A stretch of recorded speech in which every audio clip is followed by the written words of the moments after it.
vamos antes a ir con nuestro siguiente invitado. En este caso damos la bienvenida a Antonio Castelo, analista de eBroker. ¿Cómo estás, Antonio? Muy buenas tardes. No te escuchamos, Antonio, creo que estás muteado. Ahora me Sí. parece que sí. Había quitado el micro para no hacer ruidos, ahora sí está bien.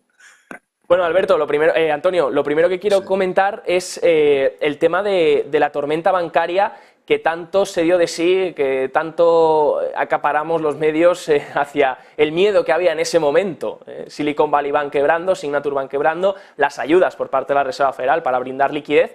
Y claro, ahora parece ser que esos miedos se están disipando poco a poco. De hecho, aunque los bancos, que eran el punto de mira actual, están reportando bien, eso sí, dentro de, por ejemplo, JP Morgan, Jamie Dimon ha dicho que aún así sigue viendo la recesión, por mucho que sus depósitos hayan incrementado y que sus resultados hayan sido mejor de lo esperados. ¿Qué opinión tienes, Antonio, sobre todo esto y si crees que ya hemos pasado lo peor en el sentido financiero? Bueno, pues vamos a ver, aquí lo que ocurre siempre es lo que tú has dicho, ¿no? Que tendemos a magnificar todo mucho, ¿no? Lo bueno y lo malo, pero sobre todo lo malo se magnifica. A ver, yo creo que la crisis bancaria que hemos visto en Estados Unidos y que se ha intentado comparar con la de 2008, pues no tiene nada que ver. Yo creo que esto se ha producido en un banco muy concreto, que es el que de alguna forma actúa como espoleta, que se ha contagiado a unos bancos también muy concretos.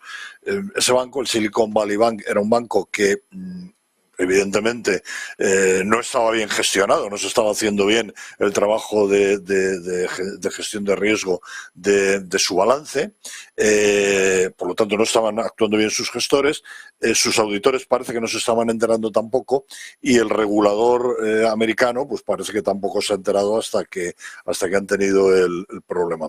A mí esa es la parte que me preocupa, ¿no? Otra vez Estados Unidos como el 2008. Pero bueno, insisto que comparar esto con el 2008, pues parece que no. ¿Por qué? Pues porque efectivamente, aunque el regulador parece que no se había enterado, cuando se entera, pues bueno, ha reaccionado tanto la Reserva Federal como el Fondo de Garantía Bancario norteamericano rápidamente. Las grandes corporaciones bancarias americanas también hicieron lo propio, aportando ayuda a entidades más pequeñas con problemas. Se han beneficiado, como hemos visto ahora en los resultados que hemos conocido, de un movimiento de los depósitos de particulares y empresas, de estos banquitos pequeños a estas corporaciones bancarias más grandes. Y bueno, y por ahí se ha quedado. En Europa hemos tenido también problemas. ¿Con qué banco? Con un banco muy concreto, con Credit Suisse, del que se conocían más problemas de gobernanza y de reputación que otra cosa, que problemas financieros como tal, que bueno, que ya vimos cómo terminó. Se intentó un ataque a Deutsche Bank, y digo un ataque porque apenas duró unas horas y ya, ¿no? Yo creo que las bases de capital y las posiciones de exceso de liquidez de los bancos, especialmente en el caso de los bancos europeos, se han mostrado fuertes y, como digo, pues la situación nada tiene que ver con la que vivimos a partir de 2008, ¿no? Entonces, a ver, ¿que pueden venir problemas? Pues bueno, cuando lo dicen desde una entidad como JP Morgan, su máximo gestor, pues está claro. O sea, tú lo decías, ¿no? La recesión que viene y no termina de llegar. Hombre, yo lo que creo que va a pasar es que efectivamente al final esa subida tan fuerte, tan vertical de los tipos de interés, pues va a impactar, va a hacer el efecto que se necesitaba, que se esperaba en la economía real. La economía americana ha aguantado con una fortaleza tremenda, enorme, pero lógicamente se tiene que empezar a ver, afectada.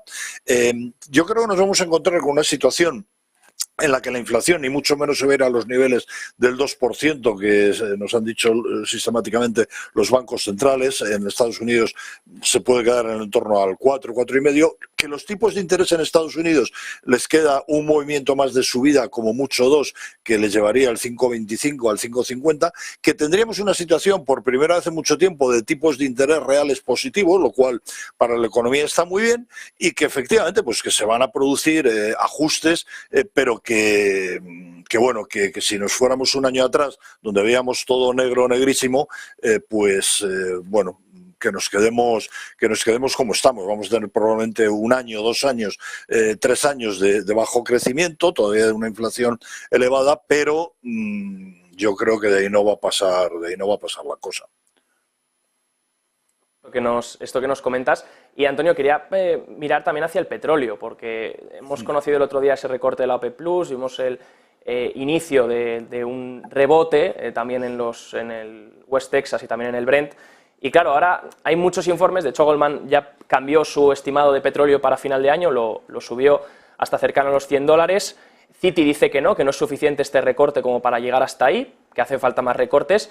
Pero claro, hoy la Agencia Internacional de la Energía ha dicho que estos recortes de la OPEP+ intensifican el asedio a los consumidores de petróleo. Entonces, no sé qué opinión tenéis al respecto desde eBroker y cómo veis esto. Bueno, yo en las diferentes intervenciones que he hecho en los últimos meses, algunas con vosotros, y a pesar de, bueno, pues lo que hace unos meses, 2 o 3 meses, hablaba de esa recesión que venía y que iba a provocar una menor demanda de crudo y que, en fin, que el precio del crudo se iba a caer, yo siempre mantuve que lo veía en una banda entre 80 y $100 barril, quizás incluso ahora poquito más bajo. Lo veo en los $80 barril con una banda de $10 arriba o abajo. Bueno, esto lo hemos visto en el informe, en el último trading statement que ha publicado Repsol del primer trimestre. El promedio del Brent del primer trimestre se ha situado en 81,2 y probablemente es ahí donde se mueva, ¿no? Puede subir un poquito más, puede quedarse un poquito más abajo, pero yo creo que se va a quedar por ahí. ¿Cuáles son los argumentos? Pues el primero, la elasticidad que presenta la demanda de crudo. Por mucho que se diga, hoy por hoy el petróleo es difícilmente sustituible como factor energético. El segundo, la propia capacidad de los países productores. Después de años sin realizar inversiones, porque no olvidemos que desde Occidente se les ha dicho, oiga, el petróleo lo vamos a dejar de consumir, se va a acabar, por los países productores, después de no hacer esas inversiones, lo que ha ocurrido es que han visto muy limitada su capacidad de producción para atender una siempre importante demanda, y aunque quisieran realmente aumentarlo, y lo vimos también hace unos meses cuando se les pedía desde distintos sitios, no era muy fácil hacerlo, ¿no? El tercero, la incorporación de China al crecimiento después de los años de influencia negativa por los encierros por el COVID, pues esto va a tensar la demanda. La India, que también ha estado un poco al ralentí, debería hacer subir un poco los precios. Y luego el cuarto, pues una caída de la oferta, porque, bueno, aunque probablemente los países productores no lo anunciaran como tal, que bueno, que sí que lo han hecho hace unos días, terminaría bajando el ritmo de producción. ¿Para qué? Pues para mantener los precios y estirar el chicle todo lo que se pueda. Entonces yo creo que por el momento no veo muchas variaciones al respecto. O sea, fijar el objetivo en los $80 barril, con un margen de $10 barril arriba o abajo, digamos como promedio, que en situaciones puntuales efectivamente lo podemos ver moverse, pero bueno, 100 quizás pues me resulta un poquito elevado, aunque podría puntualmente llegar a ello. Lo veo más en el entorno entre 80 y 90, lo veo moverse ahí. Pues te agradezco el análisis, Antonio. Nos quedamos con ese rango de 80, con el error de $10 arriba, $10 abajo. Por último, enfocándonos en Europa, hemos visto ayer Louis Vuitton ya se mete en el top 10 de empresas de mayor capitalización bursátil mundial, ya se mete en el ranking donde están todas las estadounidenses junto con Saudi Aramco. Y claro, mi pregunta es, Europa lo está haciendo muy bien en estas últimas semanas, sobre todo y meses. Francia hoy también reportaba Hermès, muy buenos resultados. Claro, este liderazgo del CAC 40 también se va a trasladar al IBEX 35, que de hecho también lleva muy buen comportamiento. ¿Cómo estáis viendo el índice español? Bueno, vamos a ver, en el índice español hay siempre un problema que se llama bancos, ¿no? Si los bancos van bien y siguen tirando, pues bueno, pues lo hemos visto en el ejercicio pasado con todas las bolsas cayendo y la nuestra pues evolucionando mejor gracias al movimiento de los bancos, lo vimos durante el mes de enero. Haciendo un análisis puramente fundamental, calculando pues crecimiento, o mejor, quizás lo que va a haber de crecimiento del beneficio por acción ajustado, y calculando pues un precio del bono, pues una rentabilidad en torno de 3,80, se puede establecer que el IBEX, su precio, de aquí a unos meses, quizás al final de año, pues podría estar en los 9.500 puntos, que es pues prácticamente un poquito más arriba de donde está, ¿no? Hay que recordar que, bueno, desde el primero de año, final de año terminó en 8.229, creo recordar, ¿no?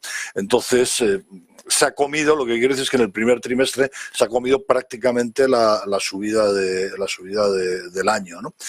Entonces, teniendo en cuenta que muchos de los valores que más ponderan, no deberían de tener un ejercicio 2023 tan bueno como lo fue el 2022. Hemos hablado de los bancos, que van a seguir teniendo buenos resultados, pero no tan buenos. Repsol, que lo hemos mencionado antes de pasada, si el petróleo se mantiene ahí arriba, a Repsol le va a venir bien, pero los resultados obviamente no van a ser tan buenos como los del año pasado, y así podríamos citar algún otro más. Pues hombre, yo veo que es ciertamente complicado que con la estructura que tiene el IBEX pues pasemos de esos 9.500. O sea, los 9.500 puntos los veo exigentes, pero bueno, el mercado ya sabemos cómo es. Hace 3 meses, en el mes de enero, pues sin tener realmente unos argumentos consistentes, las bolsas subían a saco y nuestro IBEX estaba incorporado a esas subidas, y ¿por qué no se va a poder producir eso? Pero realmente debería de tener muy poquito margen para arriba, tampoco fuerza para bajar. O sea, yo veo más bien una lateralidad de aquí a final de año. Pues Antonio Castelo, analista de eBroker, muchas gracias por este análisis, tanto del petróleo como de los bancos, como de también el IBEX 35. Nos quedamos con todos estos detalles que nos cuentas. Muchas gracias por tu tiempo y buenas tardes. Gracias, un saludo, Javier, hasta luego.